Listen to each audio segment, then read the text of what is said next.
Salut, bienvenue sur Mynam et les voiles. Alors si c'est la première fois que vous arrivez sur notre chaîne, on est parti depuis 4 ans maintenant en voyage sur notre bateau et on est arrêté en Martinique pour que notre dernière passe son bac cette année. Aujourd'hui, nous sommes au port à Fort-de-France. Aujourd'hui, je vais m'attaquer à la révision de moteur. Pour ceux qui connaissent nos aventures, ça fait quelques fois que j'ai des galères avec celui-là. Donc là, plusieurs trucs à regarder. Ah, bref, allez, il y a du boulot, on y va.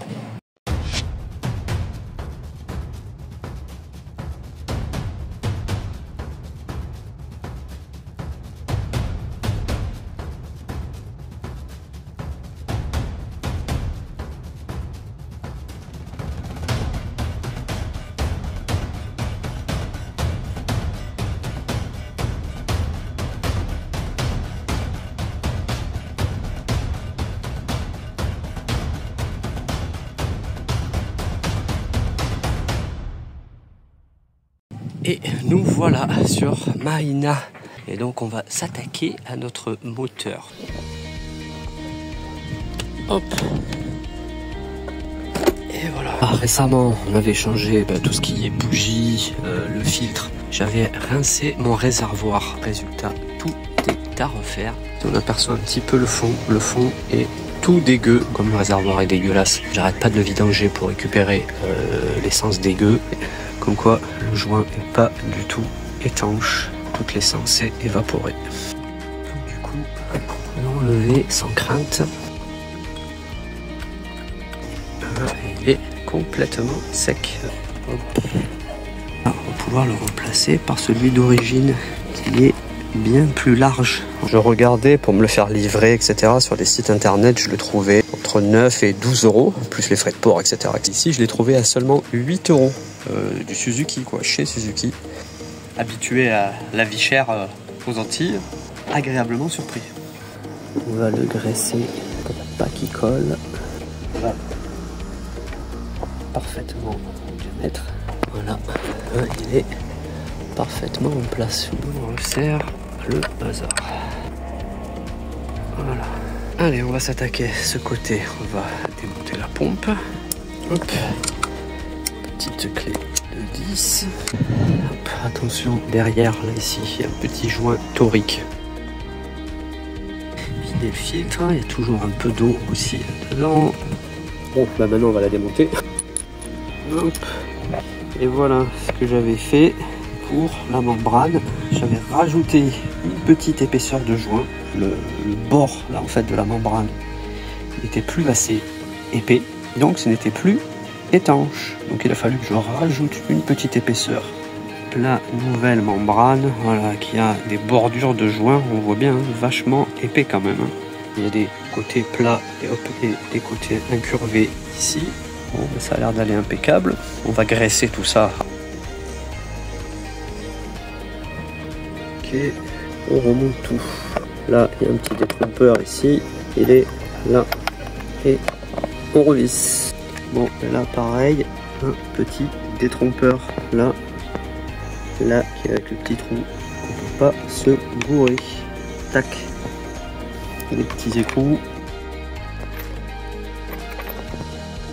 On peut revisser tout ça. Il y a bien le petit joint torique ici.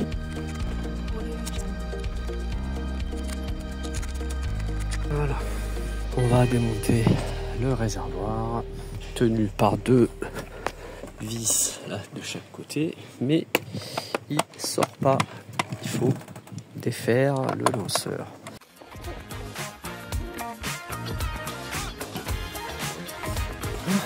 Ah, maintenant, il vient.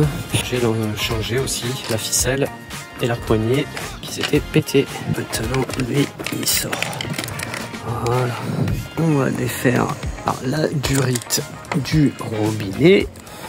Voilà, et voilà. Il n'y a plus qu'à vider toute la cochonnerie. Et voilà. Et comme d'habitude, ben, le gros souci, c'est que je me retrouve tout le temps avec de la flotte dans le réservoir. Il y a déjà un petit filtre ici sur le robinet, le filtre là-bas sur le moteur. Les impuretés passent pas trop. Par contre, la flotte, elle, forcément, elle passe. J'ai remis un petit peu d'essence, nettoyer tout ce qui reste.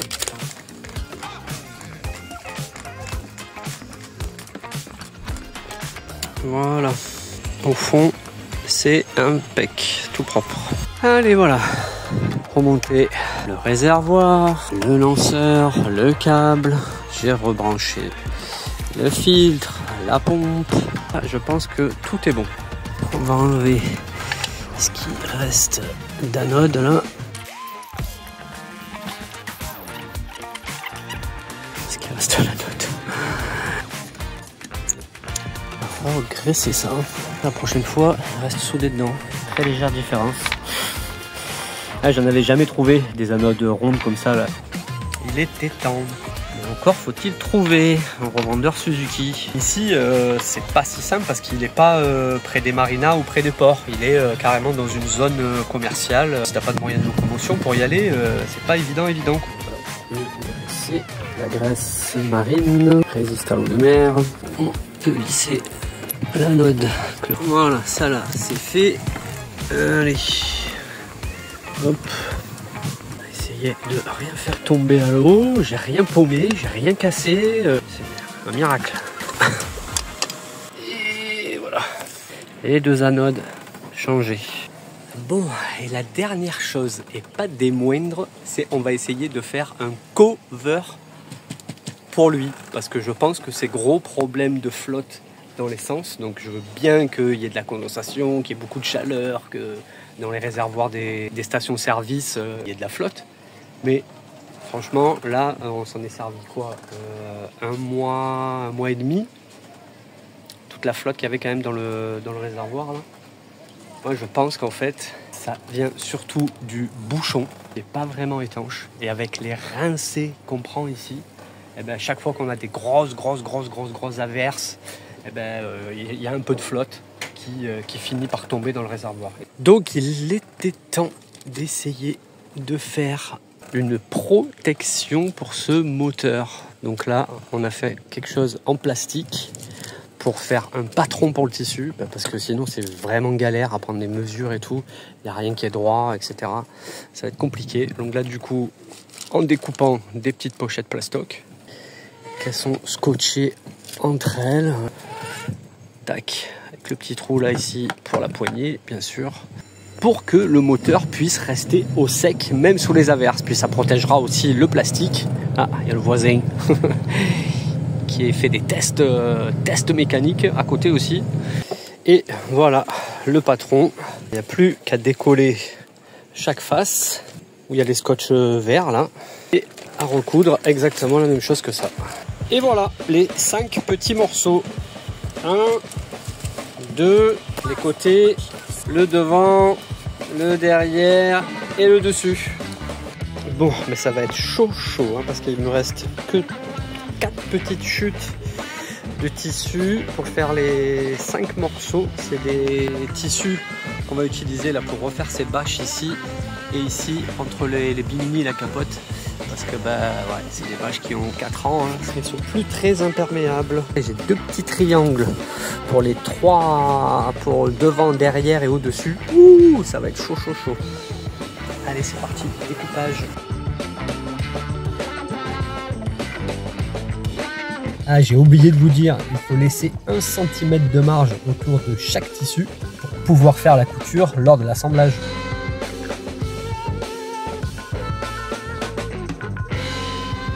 Bon, voilà, j'ai 4 morceaux, nickel. Les 2 côtés, le dessus, le derrière.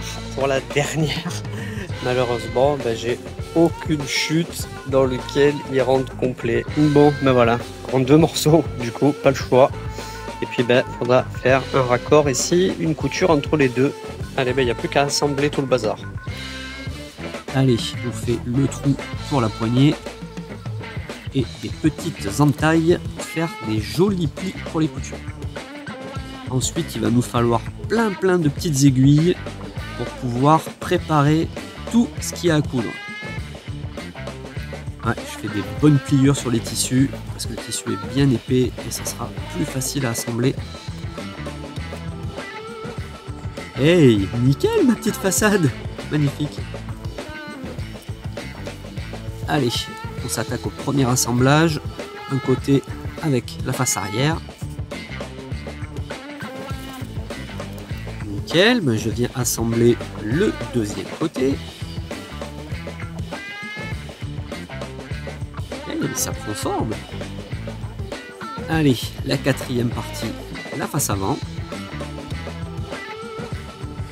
Hey, trop fier, jolie ma petite frise. Allez, il faut boucler la boucle et relier la façade au dernier côté.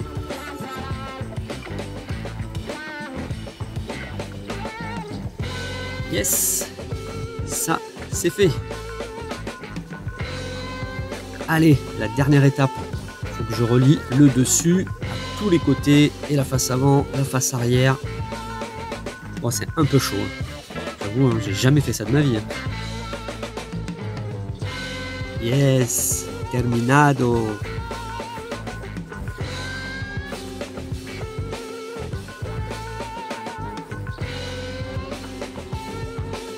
Bon, ben maintenant il n'y a plus qu'à espérer que tout rentre nickel. Yes, impeccable. Il va être trop canon ce petit moteur maintenant.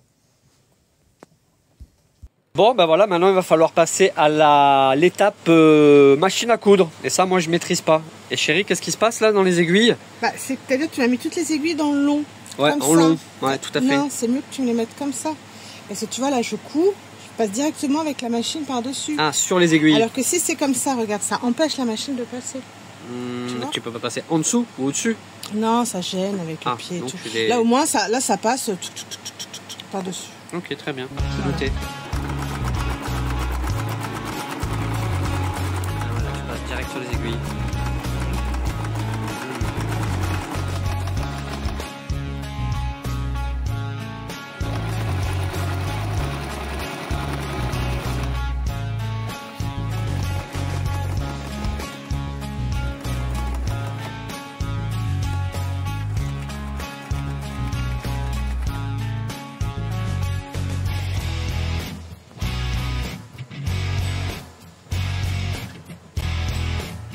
Yes, nickel.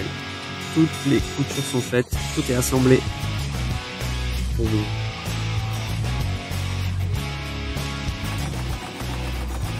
Un dernier truc que j'avais pas pensé, c'est qu'il fallait laisser un max de longueur pour faire la couture en bas pour l'élastique. On passe l'élastique en s'aidant une trombone.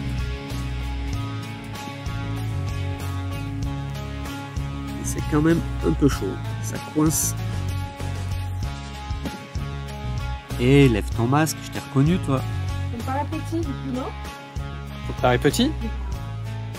Essayer. Eh ben allez au trapèze.